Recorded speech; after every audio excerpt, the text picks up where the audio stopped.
এখনো জয়েন করে নাই তাদের আর জয়েন করতে দেওয়া হবে না এবং তাদের ক্ষেত্রে ডিসিপ্লিনারি অ্যাকশন নেওয়া হবে।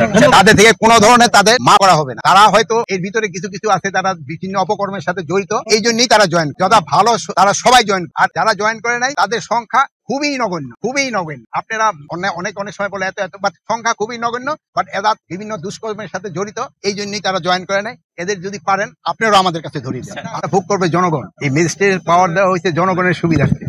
যেহেতু আপনারা দেখছেন সেনাবাহিনী অনেক দিন যাবতেই কিন্তু মাঠে আছে, মানে তাদের তো একটা ক্ষমতার ভিতরে কাজ করতে হবে, প্লাস আমাদের অন্যান্য বাহিনী তো কিছু স্বল্পতা রয়ে গেছে, এটা পূরণ করার জন্য তো সেনাবাহিনী আমরা আনিছি। এবং এই যে ম্যাজিস্ট্রেট পাওয়ারটা, এটা সুবিধাটা ভোগ করবে বাংলার জনগণ। বাংলাদেশের সেনাবাহিনীও বাংলাদেশের জনগণের থেকে রিক্রুট হয়ে সিলেক্ট হয় এবং অন্যান্য বিভিন্ন বাহিনী থেকে বাংলাদেশের জনগণের থেকে রিক্রুট হয়ে সিলেক্ট হয়। এখন ধরেন সেনাবাহিনীর যারা সদস্য আছে তার ভাই বোন ধরুন আমাদের এখানে আছে না, অনেকের ভাই বোন সবাই আছে, এদের সাথে তো কমিউনিকেট করার কোনো অসুবিধাই নেই। যেহেতু এরাও বাংলায় কথা বলে, আপনারাও বাংলায় কথা বলেন, এরা তো কোনো অন্য ভাষাভাষী না। যেটা অন্যান্য দেশে অনেক সময় অসুবিধা হয় যে এক এক প্রদেশের এক এক ধরনের ল্যাঙ্গুয়েজ, বাট আমাদের এখানে সবার ভাষায় একজন আরেকজনের জন্য কমিউনিকেট করতে কোনো অসুবিধাই হওয়ার কথা না। আর সবাই কিন্তু মানে এই পরিবারের থেকেই।